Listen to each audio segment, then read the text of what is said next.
Good afternoon, and it's Lilia from Heal Scotland and Scotland's Wild Medicine. And with me, I have, I believe, the creator of Wild Ness, which I love that name. Absolutely phenomenal. And I want to thank you so much, Kath, for coming to the festival and for giving me this time today. So tell us all about Wild Ness. Thanks, Lilia, for inviting me to speak to you today. So Wildness has been in involvement for about 3 years now. So the starting point was I have a two-bedroom holiday cottage overlooking Loch Ness, which we've run now for 7 years. And as an NHS GP, it's actually really lovely coming to see people really at their best, when they're on holiday. So a lot of my day job is seeing people when they're really struggling in life, and that can be quite hard sometimes. So having another work activity that I do, which is where I really see people at their best with their families relaxed, was really lovely.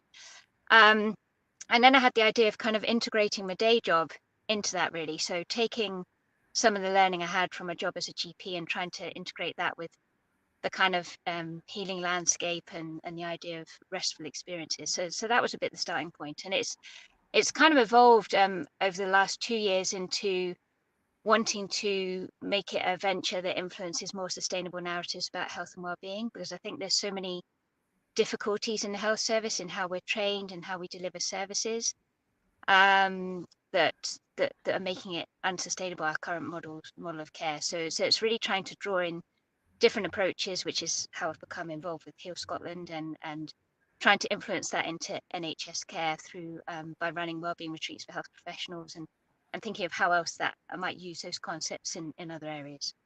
That is fantastic. Fantastic. I've got a lot of friends that are doctors, and I think most of them are now, realizing that there's moves and changes have to be made.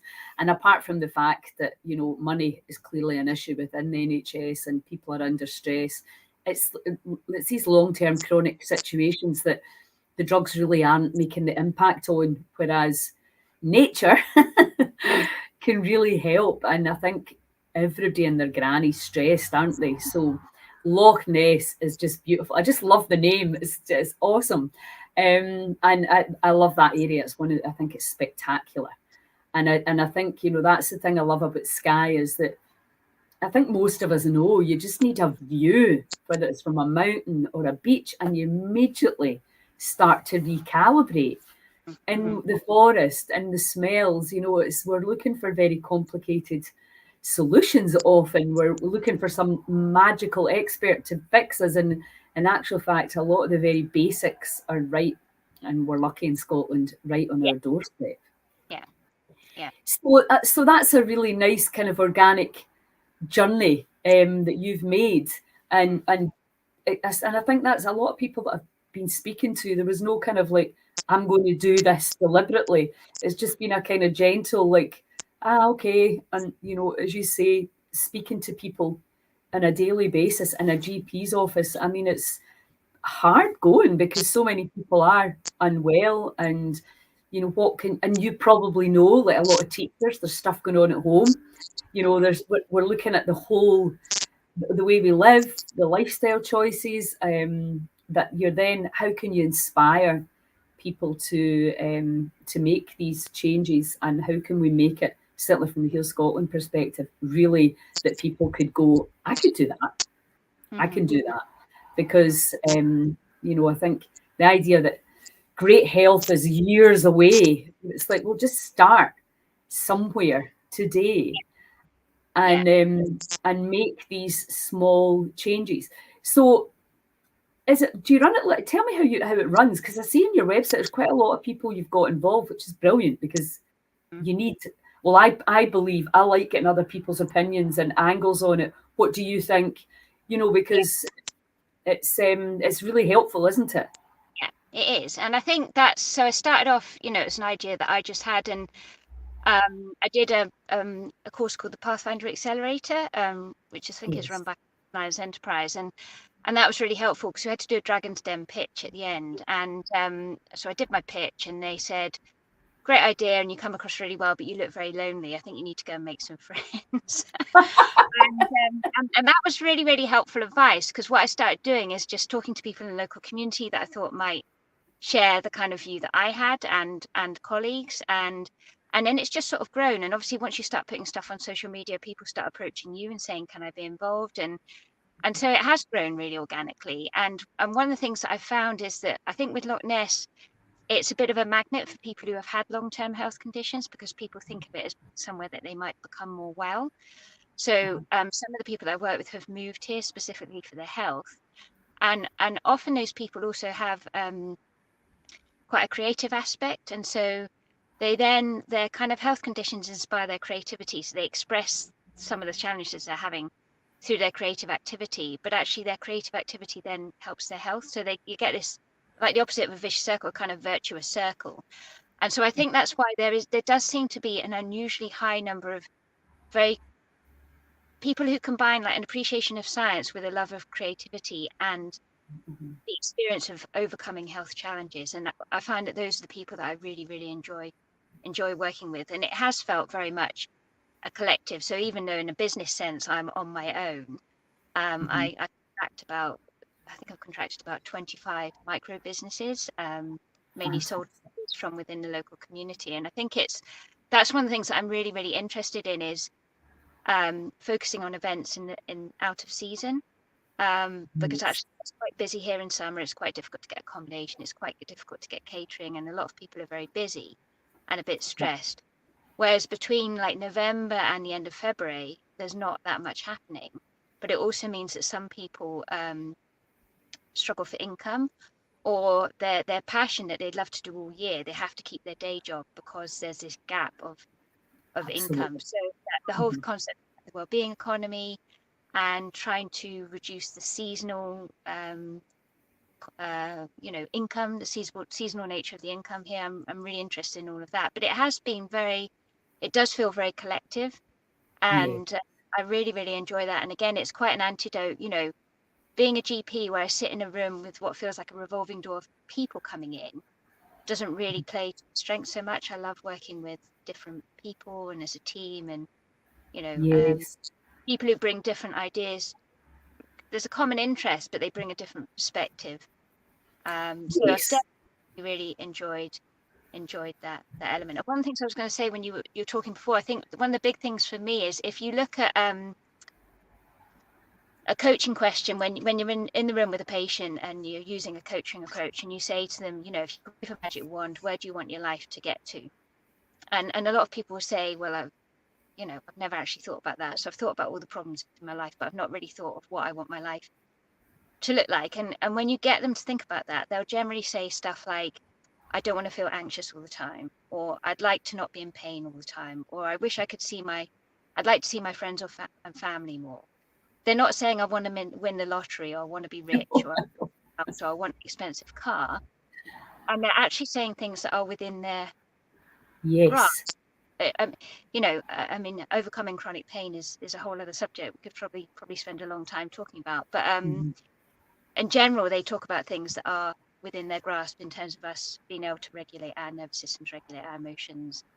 Some of the new science about neuroplasticity in terms of overcoming chronic pain. And I think that's it, with the health service. We call it the National Health Service. Our definition of health, I couldn't actually find an NHS Scotland definition of health, but if we look at the WHO definition of health, which was actually written, a long time ago, about 60 years ago, I think, when all the nations signed up to this WHO definition of health, and it's something like the complete absence of physical, emotional, and mental pain. That's not exactly the words, but it's something along those lines. It's unrealistic. Life just is not like that. And so think about where the health service is trying to take us to. It's trying to take us to an unrealistic destination. And so no wonder we're struggling with that. No wonder we've got massive burnout in staff, but we're trying to deliver something that's unrealistic. And I think the problems that creates in terms of having worked in senior medical leadership, one of the messages that comes through is prioritize everything all of the time, and consequently you get nothing done. And you don't even know, what are we actually trying to achieve? Are we trying to keep people alive as long as possible? Are we trying to keep them free of long-term conditions as long as possible? What actually are we trying to achieve? So if we don't know where we're trying to get to with the health service, no wonder we're struggling, And so I think for me, a more realistic definition of health, someone recently told me about the book Medical Nemesis. You must have seen this book, Medical No, I Nemesis. haven't. No. Haven't seen it. Well, so it's by a guy called Ivan Illich, who was a priest, and he wrote it in 1975, which is interesting for me because it was the year I was born. Uh-huh. And his definition of health is the ability to cope with the pain, illness, and grief of reality of human existence, or something. Mm-hmm. I think cope feels a bit of a low bar for me. I think I would like to say thrive or something. Yes. Cope is feels a bit baseline, so Uh-huh. a bit more positive than cope, but it's a much more realistic definition of Absolutely. Absolutely. he his book is I found his book quite difficult to read. It's because it's written in 1975. The main health professionals he's thinking about are doctors. It's not like we have the extended primary care team. We have a lot of allied health professionals that are very involved in delivering healthcare. So his book is a lot about doctors and his view, which was very controversial amongst my Mm-hmm. NHS colleagues, is the health service is designed to profiteer doctors. And I don't think that's, as I say, I found this book quite difficult to read, but I think the way the NHS is configured, unfortunately, it promotes dependency amongst patients, and that's not a conscious, I wouldn't say that's a conscious aim amongst health professionals, but I think once you train in a different approach, you realize that we do promote dependency, but with the model that we use and the culture that we have about health, it's like chasing the dragon. We're chasing this unrealistic aspiration to make people have no pain and, not suffer. It makes it very, very frustrating system to work in as a health professional. So it doesn't surprise me for a minute that so many healthcare staff are struggling and because of the way we're trained, which is to not always recognize emotions within ourselves in our work, a lot of things get suppressed, and then it causes a lot of difficulties between colleagues in the health profession. There's a lot of tribalism and a perception of bullying, and all of this is causing a lot of harm. Yes. Yeah. Yeah. Well, that's very honest and open of you, and I think you could anybody in a workplace could probably say a very similar thing. But obviously, when it comes to people's health, and we know people are going to the doctor because they're lonely. And and we know back in the day when I was born and brought up in this little village, we had 3 different doctors, and the doctor knew your whole family, knew everybody, which I think is hugely helpful. It's if you know when someone comes to you and they never normally come, that there's probably something that you can help with. That it's and also the kind of idea now that I can live any way I want and I rock up at your door and you're supposed to fix me. Yeah. That's that whole nanny sort of state where we've gone that way with a lot of things. And it's I think it's really great to hear you chatting about these things. I think we need to have these discussions. It's a bit like teachers, I come from a family of teachers, and you think, nobody's going to come and save your own health here. You're going to get so stressed that 2 things can happen. You'll get sick or you'll leave. And and I think the NHS are seeing that now. People are just, they can't take anymore. And we've lost our way in terms of the human side of it, where it's, it becomes a wee bit of a tick box exercise. And for sure, the pharmaceutical companies are profiteering out of people's misery, which is, is never really a great place to be. So obviously with wild medicine, we're kind of promoting a, much more preventative type lifestyle. But a big part of that is people have to take responsibility. And therein lies the more challenging. Now, some people can't. Some people are not well enough. They need to be looked after. We know that. But there's a lot of people that could make better choices. And I include myself in this. You're a work in progress. And it's like, right, okay. And also the community aspect. You said a couple of things there that I really liked. The vicious circle, was it the virtuous circle rather than the vicious? Yeah. And I think, when Lynn McTaggart's research showed, her conclusion was community and altruism heals. Now, it's in the 12-step program, it's in the Bible, it's in the biggest networking organization in the world about giving back, being of service. But Yeah. what we're understanding from Lynn's research was when people pray for others and when people are of service to others, their body gets the benefit. You Yeah. know, so we're understanding the neuroscience behind that, if you like, now. So it's yeah, well, you don't need to give, you don't need to be of service, but it's almost like, well, that's what we're meant to be doing, in that sense of purpose and that sense of gratitude and feeling of that you get when you've done something to help someone else. It's Yeah. all Yeah, so I think that's one of the things that's neglected again in conventional healthcare is the recognition of the importance of purpose and connection, and in lifestyle medicine, which is this kind of emerging specialty that I've done this accredited training in, that very much recognizes the importance of purpose and connection. In fact, one of Phil Hammond, who's quite a well-known doctor, he's a kind of yes, median. He did a talk about what is health at the British Society of Lifestyle Medicine conference last year, and his definition of health, as opposed to the WHO definition of health, was fitness for purpose. So his point was actually to be healthy, you need to have a purpose on the first, because that's so important as a part of health and well-being, and you need to be fit to meet that purpose, whatever that purpose is, which is different for everyone. But one of the things I was just going to say in reference to the health service and what you were just saying, that when the NHS was first set up, the fixing role worked quite well, because it was mainly infections and injuries. And with infections and yes, injuries, us as health professionals, almost like a car mechanic for the body, works pretty well. You come into hospital with sepsis, you want me to fix you up, right? You want me to give you IV antibiotics and fluids, etc., etc. You probably don't particularly want me to inquire about your preferences and values prior to giving you the antibiotics, because there's an urgency to the yes, situation. And that was the main kind of bread and butter of the health service when the NHS was first established. But what's happened is we've kind of stuck to that model, even though now 80% of consultations are about long-term conditions. And most yeah, of those term conditions are caused by lifestyle or exacerbated by lifestyle. But we've stuck with this fixing model. So the mhm, patient comes in with, BMI of 50, diabetes, arthritis in the knee, they can't walk, they're depressed, they're lonely. We give them a load of drugs to fix them up. And what that draws us into is this thing called the drama triangle. So the drama triangle, which was again described in 1965 by the psychologist Stephen Cartman.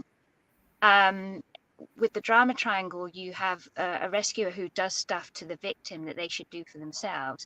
It makes the victim feel helpless and hopeless. And you get this cycle. It's a very unstable cycle of blame and fear and everyone trying to be the biggest victim. And I think that's what we have in the health service just now, is one massive drama triangle, mhm, where we kind of disable people by doing stuff to them rather than helping them tap into their inner motivation to do stuff for themselves. And the antidote to that, in the last year or two, is called empowerment dynamic. So in the empowerment dynamic, you shift from being the rescuer to the coach.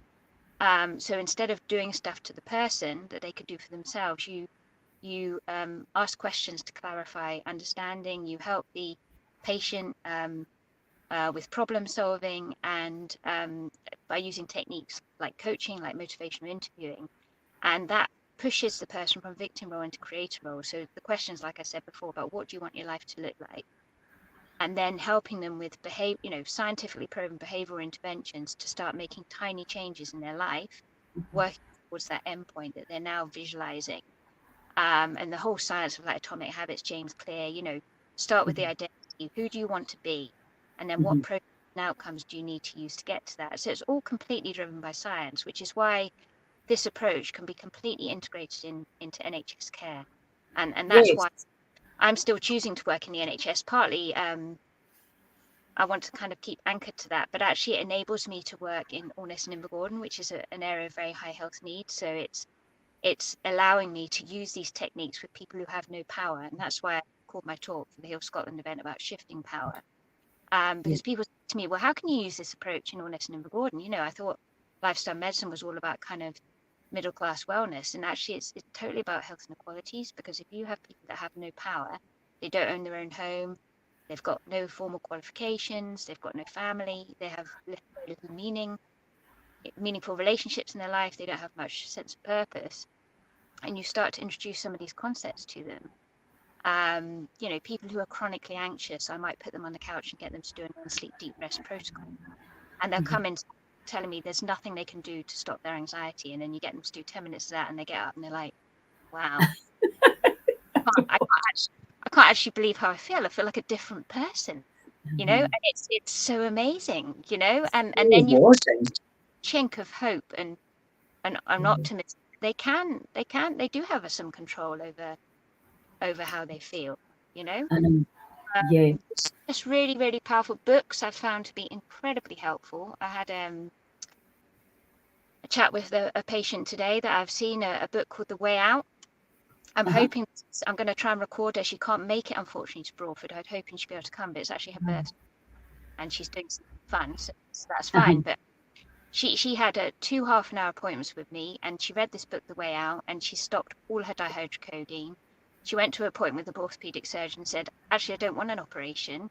She goes to church, and people think she's a walking miracle because she couldn't walk due to pain.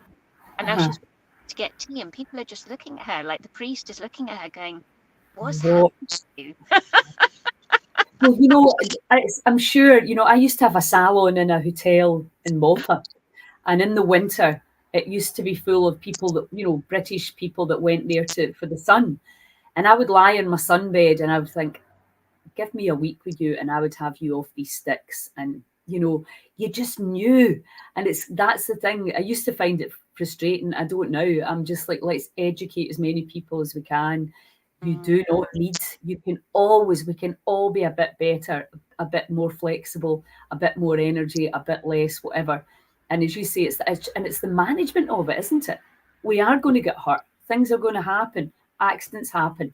But it's how do we, surf that in a way that doesn't get us down, because there's so many people really struggling with their mental health as well. And again, some breath work can change that in a very short space of time. Some EFT. There's so many things that are so simple to learn. There's so many tools, and I think so. As what I'm trying to do as a GP is to find out about as many of those tools as possible, and then it gives you a kind of repertoire, because it's not one size fits all. Different. Absolutely.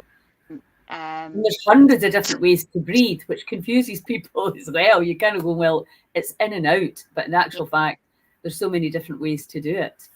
Well, that's fantastic. I'm very excited that because we so need to all be working together to help people. It's not a competition. We need to get the egos out the way, and it's just like there's a place for everything, and really collaboration. Collab's the new black. Collaborating ideas and really helping people. That's ultimately, it doesn't matter who helps them as long as they get helped and they can really start to tap into that innate healing power and belief. And the perception that the body is not your enemy, it's not against you. Once you understand it, it's an exciting time to be alive, because there's so many different things that we can do. And I was just talking to Jean Dow, who's a medical herbalist.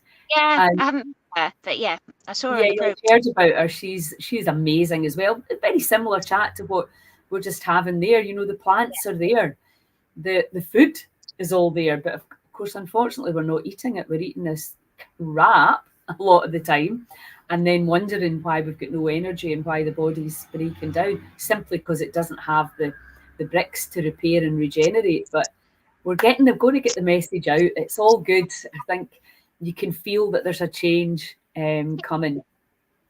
Yeah. So I will see you in 2 weeks. Yes. And thank you so much for your time, and thank you so much for everything that you're doing. It's incredible. Well done, because it takes courage, I think, to speak out sometimes and to look at what we're doing and admit things could be better, but that's what we need. We could all be better. We have to surely be striving and looking for better ways, and to help people in more fun ways and less toxic ways, if we can find that. Yeah. So amazing. Thank you so much. Yes, exactly. I will see you in 2 weeks. Thanks a million. Yeah. Okay. Bye. I put your website on the in the event, so people will be able to contact you through there. Okay, thanks a All right. million. Bye Bye. now.